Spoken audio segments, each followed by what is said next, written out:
Don't come. It's VIP only. I'll show you everything online, haha, my sister said. She took my $5,200 and removed me from her birthday RSVP list. I replied, copy. That night, I canceled the venue, blocked the caterer, and sent a message to every guest. Event postponed. Only one person showed up to greet her, my lawyer. Don't come. It's VIP only. I'll show you everything online, haha, my sister said. Then she hung up. No hesitation. No, thank you for the money. Just laughter and a digital wave. I stared at the phone for a long second. Then I opened the last message she'd sent me, a payment request for $5,200 labeled, deposit for venue thank you, and reread it like it was some ancient joke I hadn't gotten the first time. She took my money, removed me from her RSVP list, and now I was supposed to smile through a screen and watch her spin around in a dress I technically funded? I typed one word back. Copy. That night, I canceled the venue. I blocked the caterer, and then I sent a group message to every single guest on her precious list. Hi everyone. Due to unforeseen circumstances, Emma's birthday party has been postponed. Refunds are being processed. Thank you for understanding. Only one person showed up to greet her the next day. My lawyer. But that wasn't the beginning. Not really. It started a long time ago, years before the fancy invitations and flower wall bookings. Back when I was just her older brother, the one who fixed her messes, paid her bills, lied to landlords, wired emergency cash like it was a monthly subscription. Our family has always had this hierarchy. Emma, the princess. Mom, the stage manager. Dad, the microphone no one asked for. Me? I was the spotlight. Used when needed. Turned off the rest of the time. When we were kids, Emma would cry if I didn't let her win. Now she just wins by default. Mom says I should be proud of her. Dad says I should be more like her.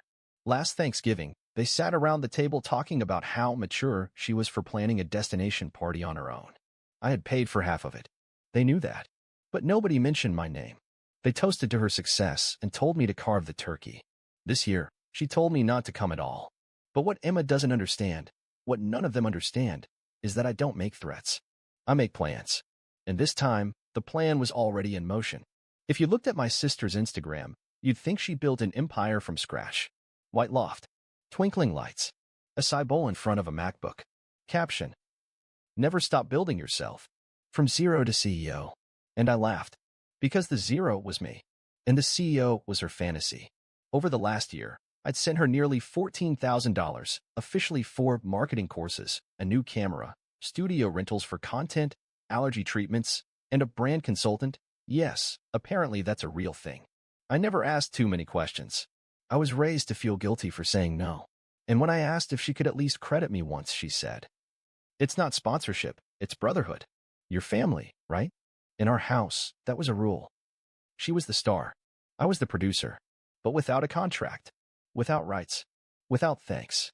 Mom stayed silent. But it was the kind of silence that dripped with complicity. When I asked why Emma didn't work, why she didn't apply for grants or actual jobs, Mom just sighed and said, "She's fragile, sweetheart. But you're strong." That wasn't love. That was manipulation, sugar-coated in guilt. Dad? He didn't bother hiding behind words. One time I sent them $700 because they said the utilities were overdue. A week later, I saw them on Instagram in a pool. Caption. Family spot A. Love my tribe. They were all there, Mom, Dad, Emma. I wasn't. I messaged them. That the spot you paid with my utility money? Dad replied with a voice memo. What? You counting now? Send an invoice next time, accountant. I tried to stay calm, but then I saw that post. Emma was on a couch, the one I recognized from the apartment I paid for, a glass of wine in hand, lights glowing behind her. Caption. Sometimes success is rising when everyone expected you to fall. Self-made. Luxury. That couch was in a unit rented under her name, but paid with my credit. I was the invisible donor behind her self-made story. And then the bomb dropped. An email from PayPal flagged unusual activity. I opened it. My hands clenched. Emma was using my PayPal to receive donations from followers. $5 here. $10 there. Some $50 drops. Messages like, "Thanks for being so inspiring. Coffee on me, Queen." She had linked her platform to my account months ago when I helped her set up Patreon. Either she forgot to disconnect, or worse, she cloned the credentials and made a shadow account tied to my name. I found payments, notifications, emails, IP logs. I started collecting screenshots, receipts, text threads. I wasn't sure how I'd use them. I just knew something reeked, and I needed it documented. Then came the video. Family group chat. Usually full of forwarded memes and passive-aggressive "when are you visiting" messages. This time, it was different. A video of me on my knees, fixing the sink in my parents' apartment. Filmed from above. My back turned. Grease on my hands. Dad's voice in the background. "Here's my son. The dream plumber. Still works for free." Laughter followed. My cousins responded first. Classic. "Let me know when he's done. I've got a clogged toilet. Should have gone to trade school." Then Emma forwarded the video to her Instagram stories. Her caption? "The best kind of success is staying humble, even when your haters are still under your sink.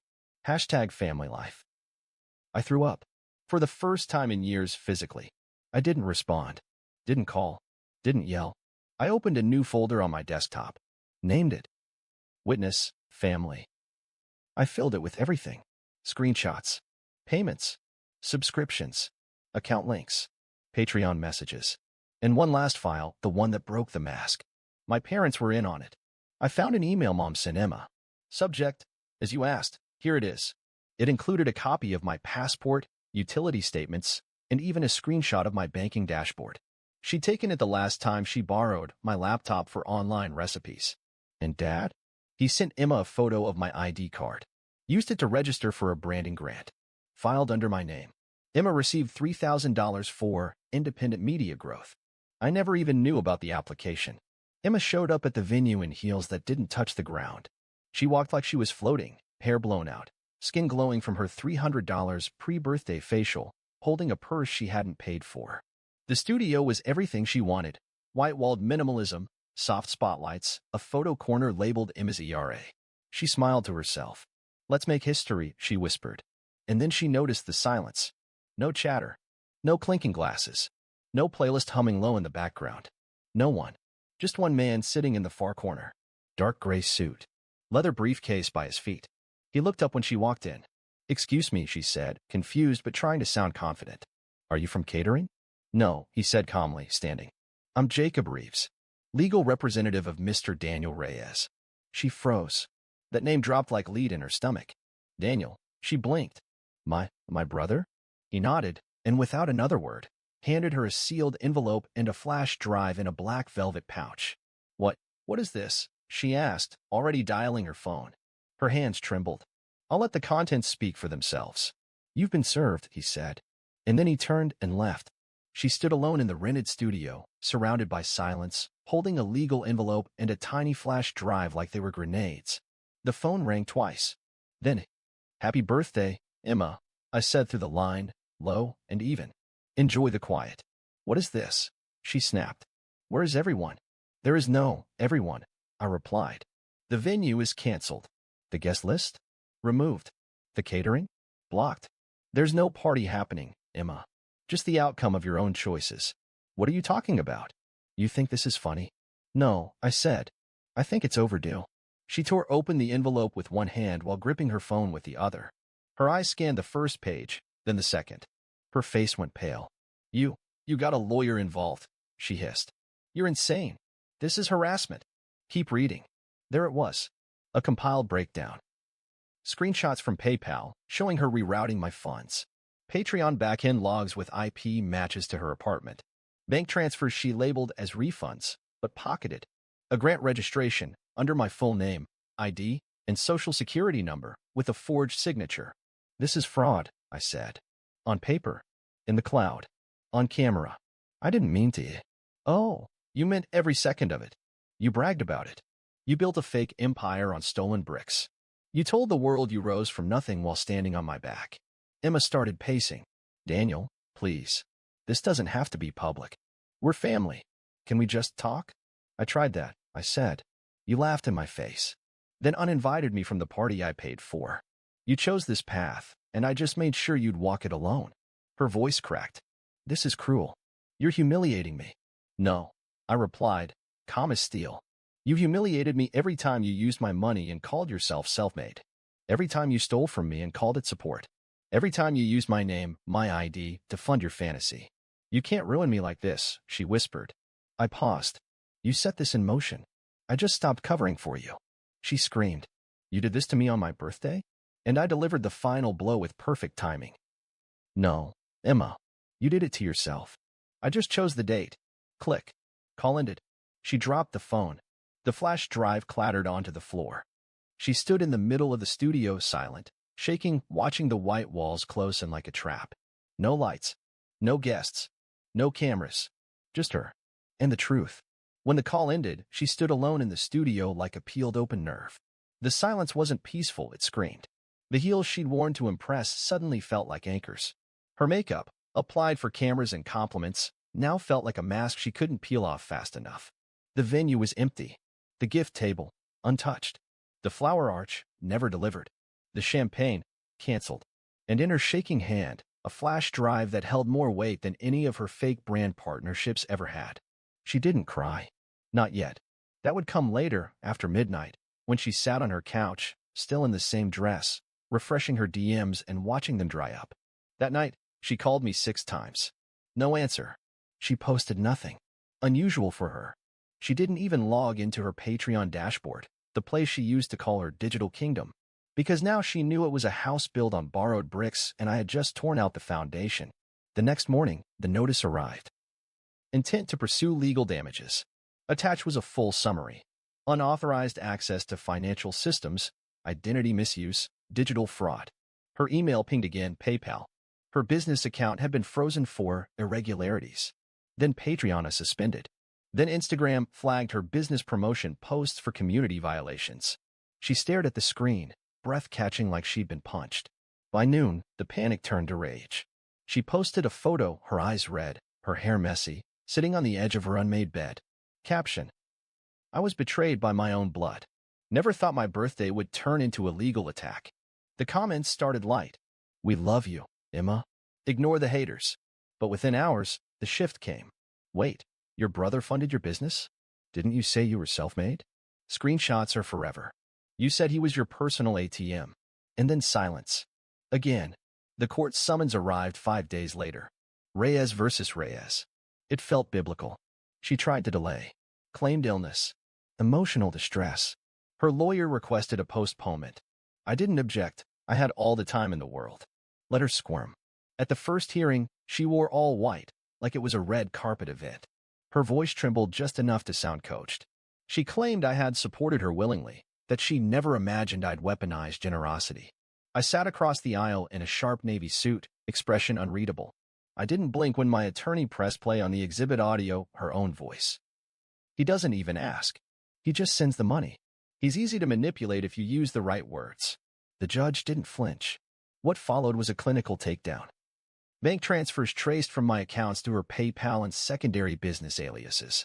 A forged grant application submitted under my legal identity, including my passport photo emailed from our mother's account. Back-end IP logs from Patreon matching her apartment. A coaching program she launched using a landing page paid for with my credit. The final nail was a series of DMs between her and a friend, where she boasted. He thinks he's helping me grow. But really, I'm just building my own brand with his guilt. The ruling was swift. $28,432 in stolen funds. $6,000 in compensatory damages. Full repayment of legal fees. A court order preventing future use of my identity. She tried to cry. The judge didn't look up. I did, but I didn't look at her. When her lawyer leaned over and whispered something, perhaps about appealing, she shook her head. Quietly. She knew it was over. The internet found out the next morning. It wasn't me who leaked it. It was at Receipts with Jacob, a legal education TikTok account run by my attorney. Clips from public documents. Redacted screenshots. Timeline breakdowns. The post was titled, When Self-Made Comes with a Receipt Stack. It went viral within hours. Influencer commentary pages reposted it. Small business owners flooded my inbox. A few even asked me to speak on podcasts. The attention wasn't what I wanted. But it wasn't about what I wanted anymore. It was about setting something straight. That's when I launched Silent Ledger. At first, it was a simple blog. Stories from people used by family. Gaslighting. Financial theft. Manipulation masked as love. Then came the submission form. Then the forum. Then the Legal Resource Center. Within a week, it had over 3,000 signups. I added a quiet gallery, real quotes from users, anonymized, displayed on a scrolling banner. He said I owed him for raising me. They called me selfish when I stopped paying their rent. She faked cancer and still expected birthday gifts. I gave and gave and gave. And when I stopped, they called me cruel. I didn't add my quote. I didn't need to. Then came the final wave. A message from my mother. Daniel, she's devastated. Is that what you wanted? Then another. Fix this. Blood matters. I forwarded both to Jacob, who issued a cease and desist. Then came a message from a stranger. I used to follow Emma. I donated to her healing fund. Now I feel sick. But what you did? That was brave. Thank you. I read that one twice. I didn't reply. I just sat at my desk, inside my new space, a clean, sunlit loft paid in full by court compensation. In the corner was a plaque. Silent Ledger HQ. And beside it, a smaller sign, more personal. No entry without proof of honesty. I hadn't changed. I just stopped pretending. The calls had stopped. The chat was silent. The family tree had one less root feeding off me. And for the first time in my life, that silence was peace. Emma didn't pay out of her own pocket. After losing the case, she cried on Instagram stories, said she was financially destroyed, and turned off comments. But a week later, I got a message from my lawyer. Full amount received. Paid via 3 separate accounts. Confirming all restitution completed. One payment came from her new boyfriend, a polished businessman who supported female entrepreneurship. Another came from our parents' retirement fund. The third, anonymous, but I knew it was my mother. She had always known how to stay silent while pushing the knife in. Emma disappeared from social media for a week and a half. Then, right on cue, she came back. A video. Fully produced. White shirt. No makeup. Soft background. The camera blurred just enough behind her to make it feel raw. She stared down the lens like it owed her grace. This isn't easy for me to say. I've hurt people. Especially my brother, Daniel. I took him for granted. I was caught up in building something, and I lost sight of what really mattered. She paused, dramatically. Daniel, I'm sorry. I didn't value you. You didn't deserve what I did. It looked like a confession. Sounded like one. The internet split, half applauding her growth, half suspicious of the timing. It spread fast. TikTok edits. Reaction videos. Think pieces titled, When Influencers Apologize Right.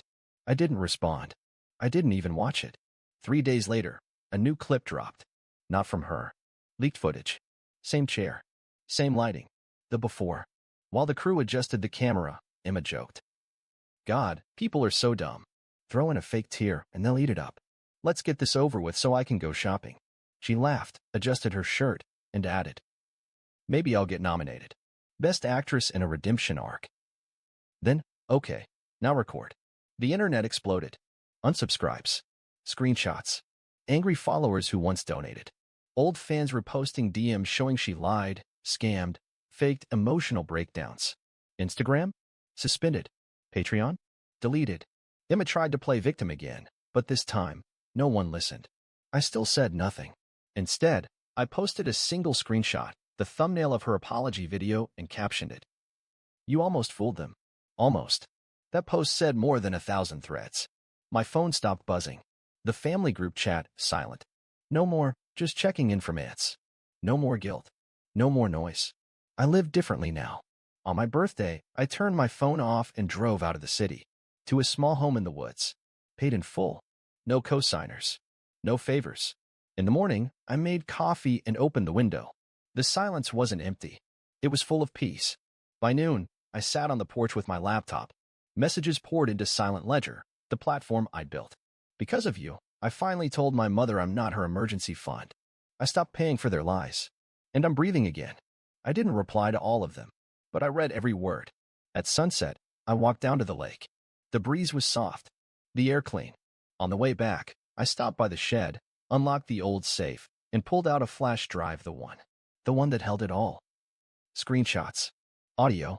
Banking logs. Brand applications. Digital footprints. I stood in front of the shredder. Paused. Then said aloud. The story's written. I don't need to reread it. I dropped it in. The motor growled, then silence. Back inside, I opened the Silent Ledger homepage. Under the logo, I typed one final line of text. We collect truth. We don't hoard revenge. Then I closed the laptop. No broadcast. No farewell video. Because sometimes closure doesn't come with applause. Sometimes it's just the moment when nothing hurts anymore.